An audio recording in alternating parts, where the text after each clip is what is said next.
Hello everyone, welcome. My name is Phoenix and this is the Consumer's Guide to Video Games. The Thing. The video game, not the movie. We'll talk about the movie another time. Yeah, we're talking about the video game now. Anyways, 2002, 2024 for the remaster. Computer Artworks. Night Dive Studios did the remaster. Anyways, The Thing, the video game, is a third-person survival horror game. Taking place shortly after the events of the 1982 John Carpenter film, this game sees you taking control of one Captain Blake and his squad of Arctic Marines. Reaching the outpost that was manned by R.J. McCready, Blake and his squad discovered the horrific aftermath of what occurred there. Unfortunately, they also discovered that the alien entity that massacred this team is also still around. Contending with not only this monster, but threats of a human nature, Blake and his team must survive this blistering cold before they become one with this alien. Obviously, The Thing is one of my favorite movies. A masterclass in tension building and practical effects. I was obviously fascinated with the prospect of playing this game, especially since Carpenter gave it his seal of approval. 2 decades later, Night Dive Studios took on the task of remastering this game and making it functional for modern systems. Let's get deeper into this game though and see what's under the hood here. Compared to the slew of movie tie-in games that was flooding the market in the early to mid 2000s, The Thing, in a similar manner to the Rockstar tie-in game for the Warriors, a game that I might talk about in the future, this game had more thought put into it than one would expect. There are some genuinely fascinating ideas for game mechanics.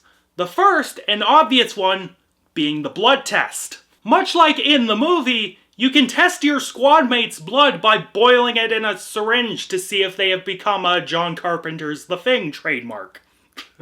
A smaller mechanic I thought was kind of fun was using security cameras and remote control weapons systems. You can hack into camera systems and get a lay of the land, and then use gas or guns to mow down enemies from a safe distance, making it easier to go through certain rooms. But these great ideas are quite honestly not that well executed. Starting with the blood test, this mechanic is pretty much superfluous. At times, it will function as intended, with teammates turning into an amogus at random times.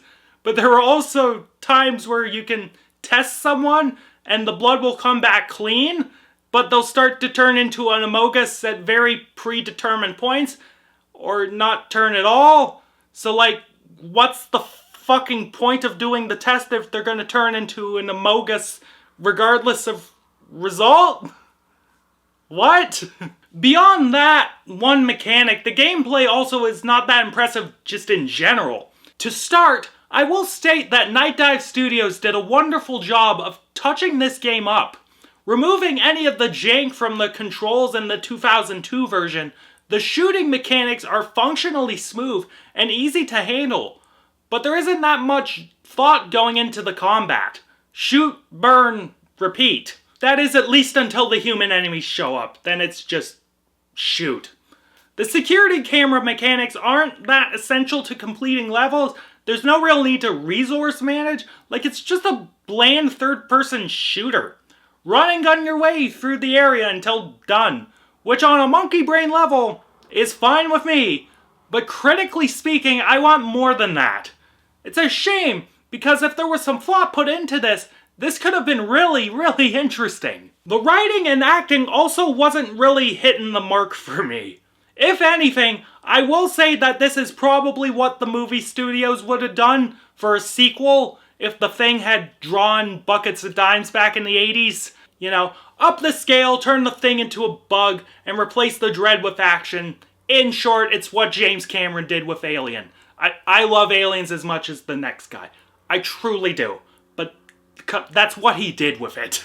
The writing in this game was just not great and super schlocky, and the voice acting was wooden and goofy. Per Sully's performance as Captain Blake was meant to evoke the likes of Clint Eastwood, Michael Biehn, or more appropriately, Kurt Russell, but he sounded more like a Vernon Chapman character. There is one scene in this game where... Just roll the footage, monkeys.